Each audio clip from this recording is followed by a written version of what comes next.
오늘은 안 덥죠? 답지 잘 가져가세요. 입구 쪽에 답지 있어. 가져가고요. 답지를 좀 급하게 만든 이유는 미리 풀어오는 과제를 내드리는데 답과 해설을 안 드리는 건 좀 아닌 것 같아서 급하게 좀 만들었습니다. 그래서 다 있으니까 해설하고 답이 그거 참고해서 우리가 여러분들이 미리 풀어오라는 거 풀고 채점하고 공부해서 갖고 와주시면 됩니다. 그러면 제가 좀 더 수월하게 수업을 진행할 수 있을 것 같아요. 자, 오늘 독서부터 보도록 합시다. 제가 유리분 남은 질문 2개 풀어보시고, 그 다음에 해결 미학, 올해 9월에, 작년 수능이었죠? 변증법칙 제시인 해결 미학에 대한 이론 2가지를 함께 있는 거, 거기까지, 117까지 풀어달라고 독서를 부탁드렸었어요. 유리분은, 자, 여러분들 푸신 거, 구평 같은 거야, 최근 시험이니까 여러분들이 기억이 좀 있었을 거니까 금방 풀었을 거라 생각하고요. 뒤에 있는 이제 유류분, 이 리트 지문이 만약에 유류분이 나온다면 이런 식으로 나오게 됩니다. 추가적으로 수능에 나온다면 걸쳐있죠. 풀어보신 분이라면 느낌이 올 거예요. 이게 다른 관점에서 보긴 하지만 결국에는 본질적으로 같은 내용이구나. 준비하면 훨씬 더 편한 개념이 되는구나라고 풀어보셨으면 바로 아셨을 겁니다. 어디 오시냐면요, 110쪽이네요. 자, 수능교실 110쪽 보도록 하겠습니다. 아이고, 이거 써놔야겠다.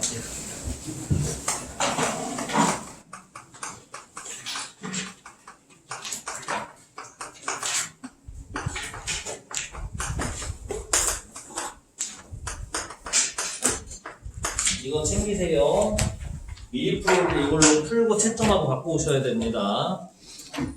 그냥 풀어보면 찝찝하잖아. 이게 내가 풀었는데 맞았는지 해설은 뭔지 궁금하니까 다 해놨고, 혹시라도 빠졌는데 영상 볼 시간이 없으시면 본인이 풀고 해설이 충실한 거 버전을 넣어놨으니까 보시면 되겠습니다. 이거예요, 이거. 이렇게 된 거. 이거 가져가시면 됩니다. 입구 쪽에 있어요. 과제들 잘 하고 계시죠? 이러쿵저러쿵 하다 보니까 벌써 또 시간이 금방 가지 않습니까? 벌써 저랑 같이 3번째 보고 있는데, 자, 오늘까지가 조금 더 원론적인 내용을 하고요. 그 다음부터 이제 쭉쭉 이론 위주로 그냥 개념 위주로 나갈 거예요. 그래서 금방 나갈 테니까 오늘 같이 보도록 합시다.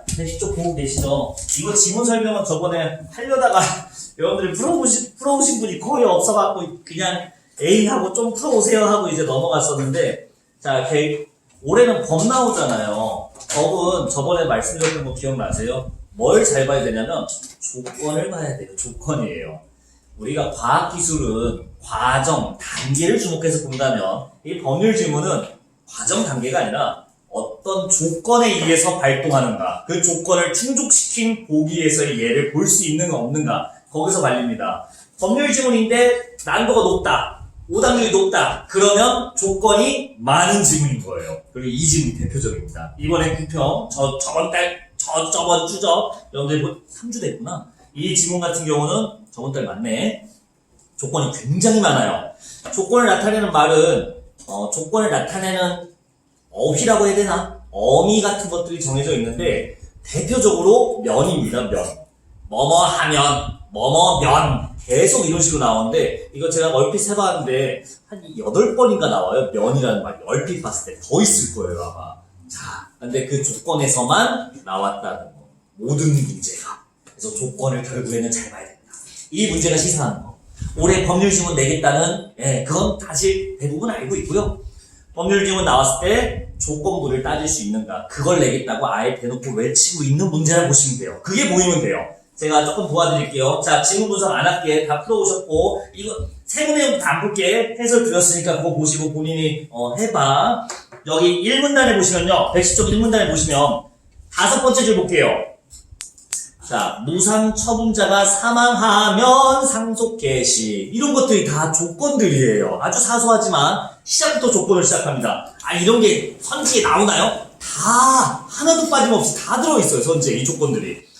방금 말씀드린 이 5번째 줄, 사망하면 상속 개시. 자, 여러분들 이거 10번에 선지 4번에 있네요. 요 조건부는. 10번의 선지 4번 볼래요? 피상속인은 생전에 다른 사람에게 판 재산은 엉망진창이에요. 이 선지 4번은. 조건을 모두 다 부정합니다. 왜? 생전에 판 재산. 판 재산이 아니에요.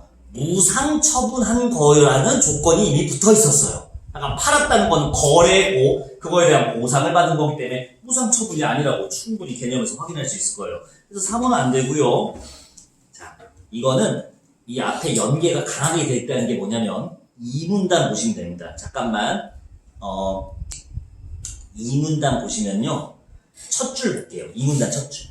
유류분은 피상속인의 무상처분 행위가 여기요. 없었다고 가정할 때. 이 지문을 관통하는 말이에요. 없었음을 가정하고 계산해야지 이거 놓치고 그냥 계산하고 있었으면 아무 의미 없는 결과 나옵니다. 자, 뭡니까? 생전에 살아있을 때, 이 사망한 사람이 살아있을 때 이미 그 무상처분한 거 이런 게 없었다. 즉 무상처분하기 전에 재산을 기준으로 상속과 유류분을 계산해라. 그러면 어려운 질문이 아니에요. 무상처분한 거를 반영하지 않고 그걸로 유류분을 계산하는 거였고 나머지 이제 여러분들이 열심히 왔다 갔다 하면 괜찮습니다. 그리고 법률에서는 또 하나 체크해야 된다고 저번에 뭐라고 말씀드렸냐면 이 법이 누구를 위해 무슨 목적을 위해 존재하는지도 꼭 염두해주고 읽어야 돼요. 보통은 1문단에서 제시해주거든요. 우리 저번 시간에 봤던 EBS 앞에 있는 유류분 지문은 1문단에 알려줬어요. 상속인을 보호하기 위한 이게 써있는데 여기 1문단에 없었다고. 근데 안 알려줄 리가 없어요. 법률 지문을 알려주는데 목적이 없는 법률이 어디 있겠어요. 2문단 끝부분에 있네요. 보니까 2문단 밑에서 두 번째 줄. 예, 2문단의 마지막 문장이네. 산정한다. 유류분은 상속인이 기대했던 이익을 보호하기 위한 되어 있죠? 야, 상속인 보호가 바로 목적인 법이구나. 그럼 이제 뭐 기준으로 해서 계산하면 돼? 상속인이 받을 돈을 기준으로 해서 나머지 처리들, 조건들을 맞춰서 계산하시면 끝나게 됩니다. 계속 이런 것들이었어요. 자, 저기 봅시다. 3문단을 한번 볼게요. 3문단은 아까 유류분 부족분에 대한 거에 대한 내용인데 이것도 연계가 강하게 되어 있었어요. 3문단의 세 번째 줄 볼게. 받을 수 있다 시작하지. 자, 여기 볼게. 유류분에 해당하는 이익에서 유류분 상속자를 보호하기 위해 보장해주는 돈이야, 이익이야. 그 유류분에 해당해서 여기요.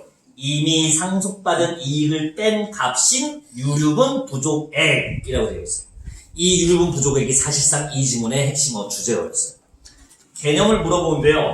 개념을 제시하는 방법이 여러 가지가 있습니다. 이거는 이 개념은 뭐뭐뭐이다. 아주 클래식하고 전통적이에요. 근데 요즘에는 핵심 어휘를 설명할 때 이렇게 안 해줘요, 잘.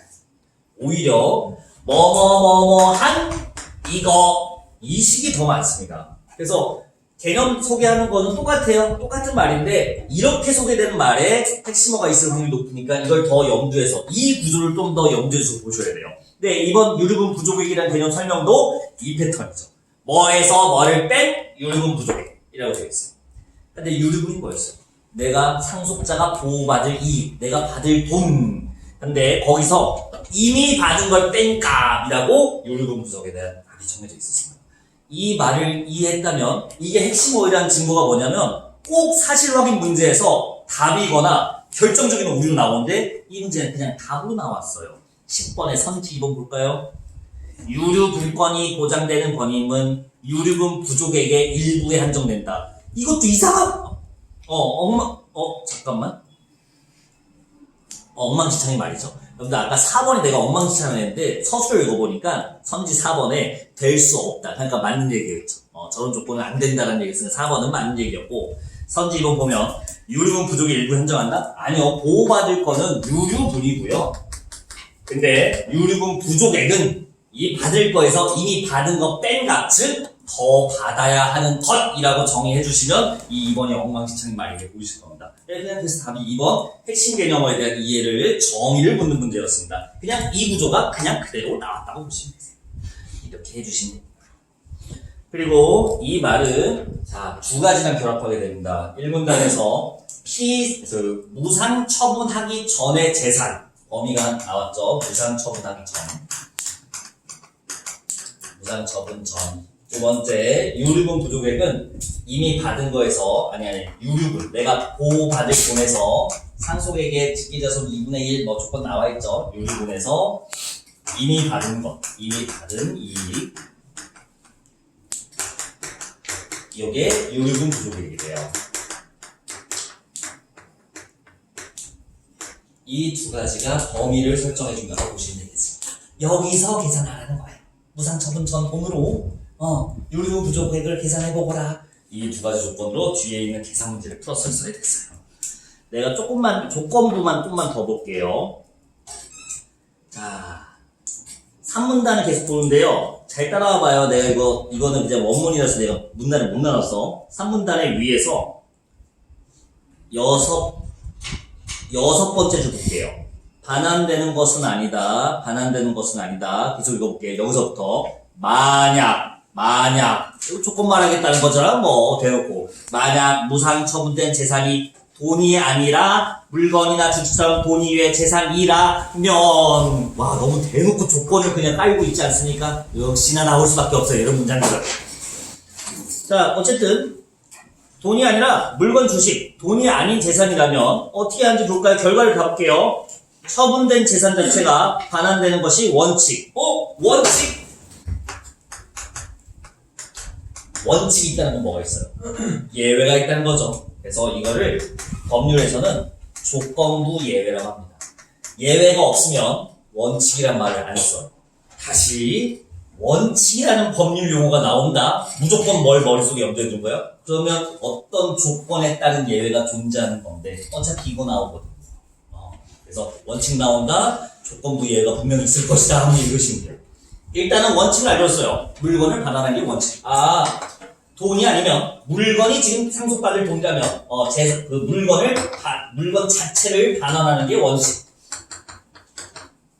근데 예외 있겠죠? 없으면 안 되는데 읽어볼까요? 다만 바로 나오네요. 다음 줄 다만 그 재산 자체를 반환하는 것이 불가능한 때에는 역시 조건이죠. 이 조건을 만족시킨다면 반환이 불가능한 조건을 만족시킨다면 무상취득자는 돈으로 반환해야 된다. 돈으로 반환한다. 원칙, 조건부 예외. 어디 깔려있는지 볼까요, 이 문제? 야, 11번에 선지 3번. 답은 아니었어요. 답은 아니었네. 근데 11번에 선지 3번 볼래요? 무상취득자가 무상취득한 물건을 반환할 수 없게 되면 조건부 예외. 그럼 뭐래요, 결과값이? 돈으로 하라고 했죠? 근데 선지 3번 볼까요? 유류 부족액을 지분으로 반환한다. 갑자기 왜 지분? 지분은 딴 얘기, 3원단 얘기였어요. 벌써 틀려버렸죠. 그래서 3번이 그냥 바로 X예요. 이런 식으로 준비한 조건이 선지에 깔렸다. 결과값을 떠올리고 맞나 하니까 바로 보여요. 키워드. 자, 좀만 더 읽어볼게요. 방금 그 문장 돈으로 반환해야 한다. 그 다음 문장 3문단의 마지막 문장이야. 또한 재산 자체의 반환이 가능해도 이번엔 반환 가능해도 유류 분권자와 무상취득자의 합의의 돈으로 가능하다. 이번에는 반환 불가능한 예외가 아니라 합의, 이것도 예외야. 원칙이 아니니까.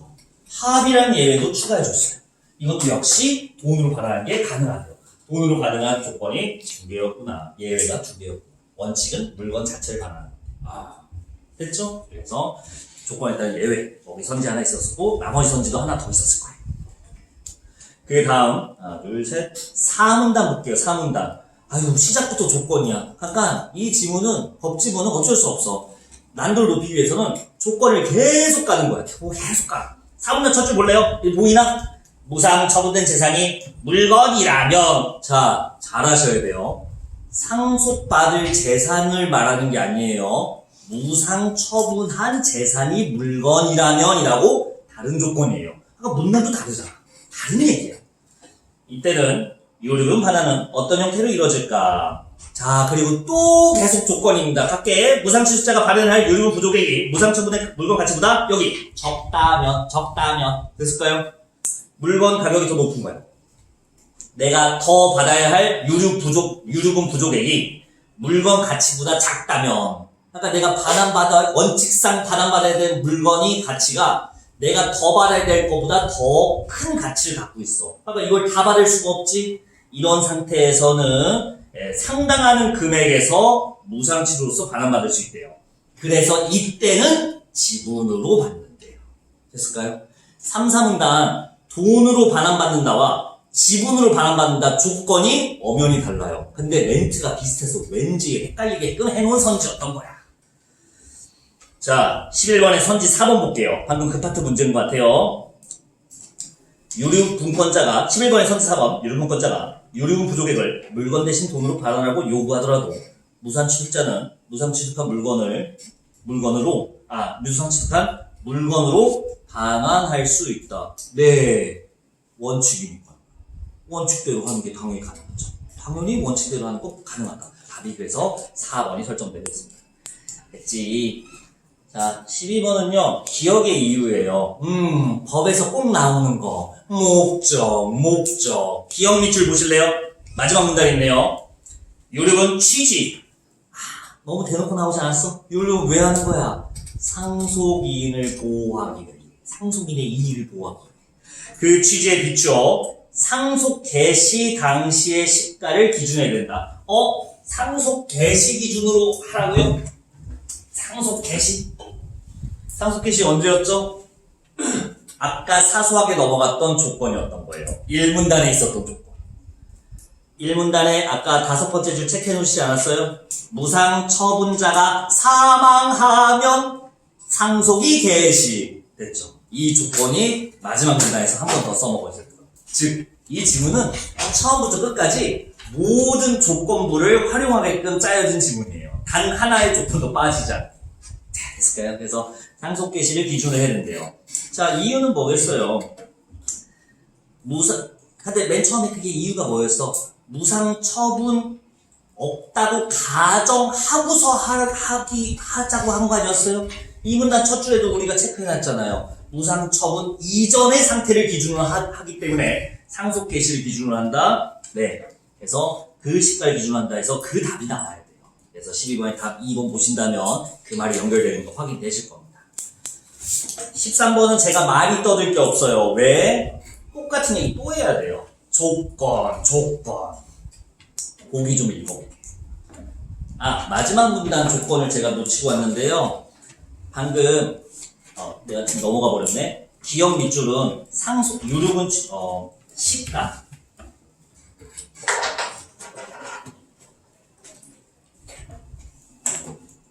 자, 무상 처분된 재산에 물건에 이거에서 내가 돌려받을 돈을 해야 되는데 이 물건은 돈하고 다르게 가치가 변동합니다. 물론 돈도 가치가 변동하긴 하지만 자, 이거 가격, 물건의 시중 가격, 시가를 어떤 기준으로 할 거냐 했는데 지금 원칙이 나온 거예요. 사실 기억 밑줄 원칙? 상속 개시. 근데 조건이 하나 붙습니다. 기억 다음 문장 볼게. 기억 밑줄 다음 문장. 다만 조건이겠지 벌써. 그 물건의 시가 상승이 무상 취득자의 노력에서 비롯되었으면 됐지? 예외. 조건부 예외. 뭐냐면 무상 취득자의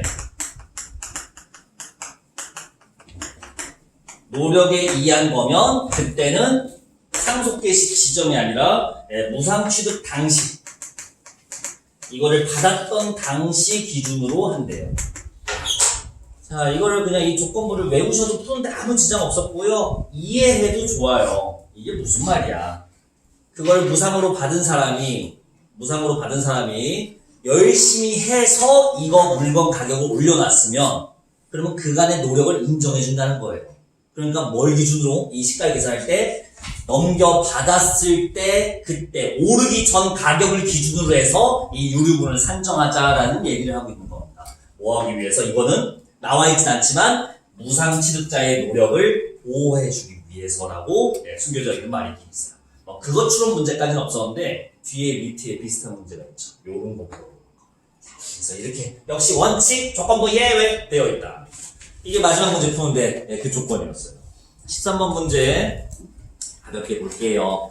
보기 보시면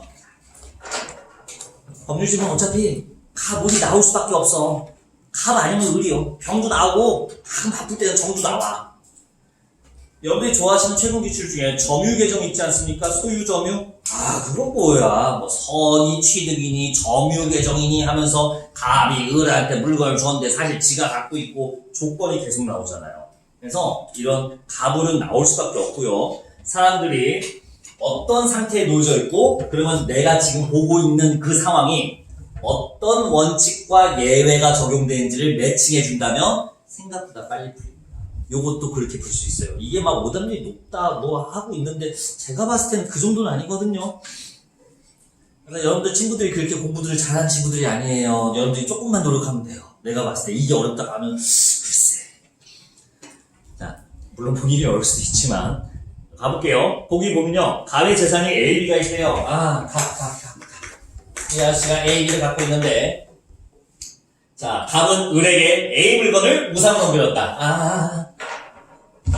A를 무상으로 넘겨줬고 누가? 을이 이걸 가져갔대요. 자, 이 사람은 무상 취득자 됐네요. 됐지? 원하면 벌써 그려지지 않습니까? 자, 그리고 갑이 사망하셨습니다. 갑의 상속인은 갑의 자녀인 병말이다. 자녀니까 1순위 상속자네요. 자, 병. 얘가 상속자야. 상속자는 상속재산의 2분의 1만큼 유류분으로 받을 수 있는 보장이 되어 있습니다. 얘가 상속이니까 이 법은 까먹으면 안 돼. 병의 이익을 보호하기 위해 존재하는 법인 거야. 우리가 읽고 있는 유류분 법. 목적을 까먹지 마. 그러면 얘가 지금 받아야 되는 돈을 상속받아야 되는 돈을 계산해줘야 되는데 상속금에다가 2분의 1을 때려줘야 이 사람이 받을 유류분 금액이 나올 겁니다. 근데 지금 보니까 A, B가 돈이 아니라 물건이에요. 돈이 아니야. 그 상태에서 어떻게 계산할 거냐? 앞에 있는 조건들 2개 동시에 적용하시면 됩니다. 일단 맨 처음에 무상 처분 전을 기준으로 하라고. 그리고 유류분 빼기 이미 받은 것인 유류분 지워졌네. 유류분 부족분을 더 받아야 된다. 이런 얘기를 개념을 2가지 조건을 캐치했습니다. 하나씩 적용시켜 봅시다. 갑은 A, B 이 사람한테 넘겨지기 전에 둘의 가치를 기준으로 해서 계산해줘야 돼요. 그치? 이거 A, 을거 아닌가요? 무상취득하기, 무상처분하기 전의 기준으로. 그리고 이 사람이 미리 받은 게 있나 보니까 B는 그냥 받았어요. 그리고 B는 처음부터 100만 원이었다. 100이래? 100만 원이라고 하긴 뭐하고 100. 자, 그러면 이제 어디 떠올라야 돼요? 자, 이게 문제에 뇌가 절여져 있으신 분들은, 좋게 절여지신 분들은 무슨 생각을 여기까지 오고 하냐면, 지금 분명히 조건부 문제 낼 게 있는데, 아직까지 안 나왔네. 어디요? 이거 안 나왔거든, 문제? 그러면 이미 여기서 냄새가 나요. 이거 내겠구만. 그리고 읽으면서, 그렇구만! 이라고 하실 겁니다. 뭐겠어요? 무상취득했을 때, 자, 봅시다. A 물건은 처음에 300이었는데 갑이 사망, 즉 상속 개시했을 때 A의 가격은 정리해볼게. 사망했을 때가 상속 개시죠? 상속 개시했을 때는 300이었고요. 갑이 잠깐만. 미안. 무상 취득 당시 이걸 무상으로 받았을 때는 300. 근데 상속 개시, 즉 사망했을 때는 700. 됐지? 자, 이것도 저 그대로 끌고 올게요. 원칙은 얼마로 해야 돼요? 상속 개시니까 700으로 계산하면 되죠.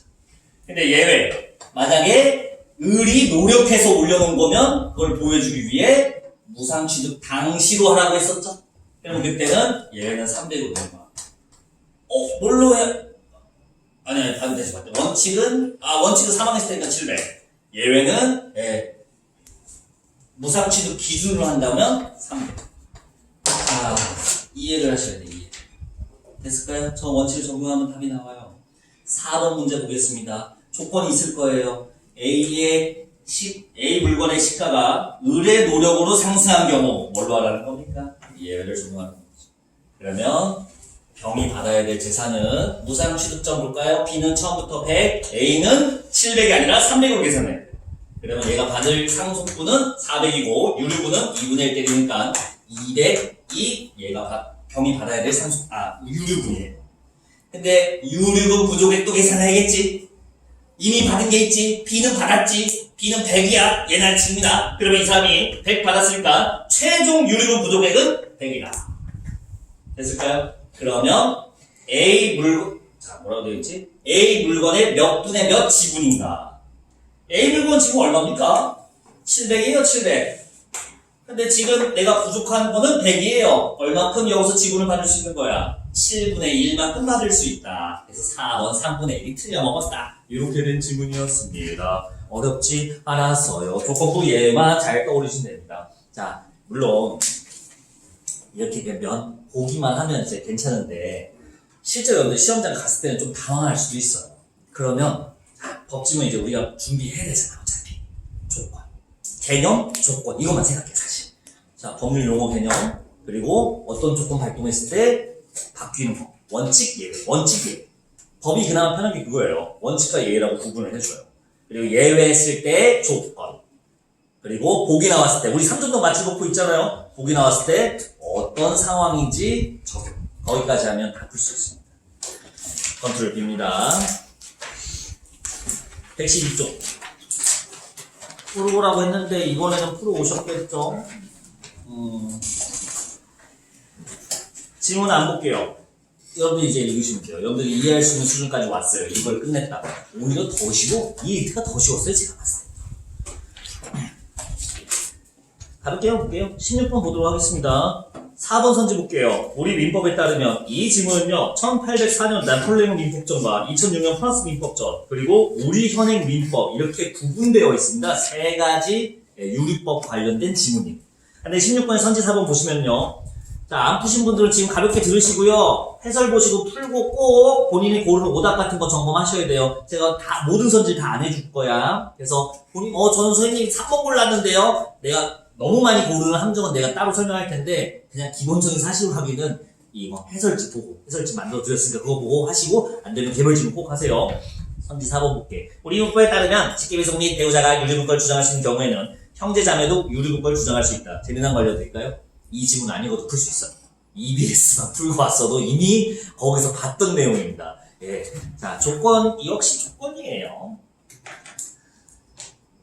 본문글에서 하나, 둘, 셋, 넷, 5번째 문단, 5문단 오시겠어요? 오른쪽 다단의 4번째 줄이네요. 우리의 유류분 제도는 자, 5번째 문단. 우리의 유류분 제도는 1977년 신설. 우리 민법은 상속을 포기하지 않고 상속 결핍도 없는 한 나름 조건. 피상속인의 직계비속, 배우자, 직계존속, 형제자매까지를 유류분권자 범주에 포함하 여기다 동그라미 쳐봐요. 돼. 이것도 다 조건을 나타내는 말입니다, 이게. 포함한다 하면 얼마나 좋아. 근데 포함하는데 뭔가 있어 라는 말이잖아요. 뭔지 볼까요? 그래서 그 다음을 비추쳐야 돼요. 최우선 순위인 상속권자를 유류분권자로 인정한다. 유류분권자는 최우선 순위인 상속권자를 됐을까요? 그러니까 유류분권은 누구한테 인정해주는 거야? 최우선 상속권자한테 인정해주는 거래요. 그리고 그 다음에 1순위가 누군지 2순위가 누군지 알려줬습니다. 그러면 선지 4번 보시면 직계비속과 배우자가 주장할 수 있는 경우 즉 직계비속이면 1순위네요. 배우자도 그렇고 직계비속 1순위가 있는 상태에서는 형제자매 얘들은 3순위죠. 최우선 순위만 유류분권을 부여한다고 했으니까 얘들은 주장할 수가 없죠. 유류분권을. 심플하지 않습니까? 그래서 답이 4번 이렇게 해주시면 되고요. 자, 17번이 이게 고난도 문제였어요. 이때 이해 리트에서 추론 문제예요. 자, 이건 미리 얘기를 말씀드릴게요. 우리 수능에서는 이 정도까지 추론을 요구하지는 않습니다. 이건 알지? 똑똑한 사람을 뽑기 위해 보는 시험이라서 이런 게 좀 있긴 한데 다만 저는 수능국어 틀 안에서 논리 안에서 텍스트 안에서 처리를 한번 해볼게요. 가볼게. 자, 본문 일단 답부터 먼저 보고 올래요? 17번은요. 우리 유류분 제도 개정 방향을 논의할 때 추론해보래요. 엄청 어렵죠, 문제부터. 선지 4번부터 볼게요. 선지 4번, 17번의 선지 4번. 2006년 프랑스 민법전의 입장에 따를 경우 피상속인의 생존처분으로 증여받은 여기 밑줄쳐봐요. 제3자의 권익은 현재보다 강화. 자, 그러면 이 문장, 이 선지 4번이 담고 있는 의미는 2006년 프랑스 민법전은 제3자 권익을 보호하기 위한 법이었겠군이라는 말이에요. 그것까지는 동의하시죠? 이 법전에 근거하면 제3자 권익이 강화될 거래요. 제3자 권익을 보호하기 위해 강화하기 위해 만든 법이 2006년 프랑스 민법전이구나라고 생각하고 가보자고요. 이 말이 맞는지. 본문 보시면 4문단 가겠습니다. 2006년에 큰 변경이 있었다. 계속 가볼게. 자, 세 번째 줄 볼게요. 그 문단 세 번째 줄. 분을 상속 재산 자체로 반환하는 방식을 고수할 경우 영향받는 제3자가 그만큼 더 많아졌다. 자, 제3자 포인트가 여기 나와요. 영향받는 제3자가 더 많아졌다. 이게 어려운 얘기가 그거예요. 어떻게 영향받았는지 안 알려줘요. 문맥상 앞에서부터 읽었다면 이게 안 좋다는 거구나 라고 눈치채면 참 좋아요. 앞부터 읽어보면 받을 사람이 많아져서 안 좋다 뭐 이런 얘기들이에요. 자, 그래도 그걸 추론하지 못했더라도 텍스트적으로 풀 수 있습니다. 여러분들 오른쪽 다단으로 와보세요. 오른쪽 다단 맨 위에 기가 있으면 자유분이 증가하도록 했다. 유리분 방식도 여기요. 제3자를 고려하여 됐을까요? 제3자 고려하여 유리분 부족만큼을 금전으로 반환하는 방식으로 변경하였다. 2006년 프랑스 민법은 제3자를 고려하고 제3자를 배려하기 위한 법이라는 게 텍스트적으로 깔려있긴 합니다. 물론 이게 반영이다 뭐 이런 식으로 좀 추상적인 말로 되어 있지만 2, 3문단 앞에서 보시면 이 사람들을 위한 권익보호를 위한 행위라는 거를 여러분들이 추론을 해줬어야 됐어요. 그래서 4번이긴 했는데 이거 많이 빡셌어. 그래서 요거까지 못 푼다고 해서 너무 기분 안 나빠도 된다고 말씀드린 겁니다. 해설은 한번 보세요. 보셨으면. 자, 18번은 이거 대시고 그냥 왔다 갔다 하시면 됩니다. 이거 답 1번이었고요. 이건 제가 설명 안 드릴게요. 그냥 법 차이 구분하면 되는 건데 기준에 따라 나누는 게 중요해요. 기준에 따라 나누시면 됩니다. 일단 여기까지는 일단 말씀을 드릴게. 꼭 다시 해봐. 다 못 보신 분들은 116쪽으로 올게요. 이거 풀어오라고 했어.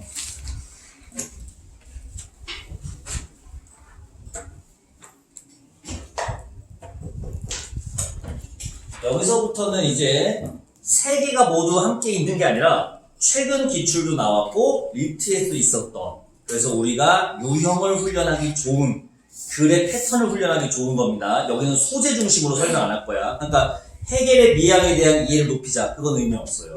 올해 EBS에 있는 게 아니라 일이잖아. 일이. 체리잖아. 체리. 리트와 최근 기출에 있는 거기 때문에 유형을 익히는데 여기는 좀 힘을 쓰겠습니다. 자, 가볼게. 풀어온 거 맞죠? 인문지문 항상 뭐 기준을 읽으라? 이거 어떻게 보면 작년 수능이었는데 내가 이거 딱 나오고 내가 좀 더 먹고 살아야 되겠다는 생각이 들었어요. 올해 나랑 공부한 사람은 이거 풀어본 사람 눈치챘나요? 이거 뭐예요? 맨날 내가 하는 소리. 네, 10년째 팔아먹고 있는데 아직 떡밥이 안 풀려. 이거 계속 나오네. 이 부채 추상하고요. 그냥 이걸로 끝낼 수 있습니다. 제가 이거 말고 용어 아무 말도 안 할게요. 그냥 이걸로 끝낼게요. 인문지문에서 항상 염두에 두는 거. 부채와 추상을 구분할 수 있는 눈. 부채, 감각. 추상, 감각 안 돼요. 정신,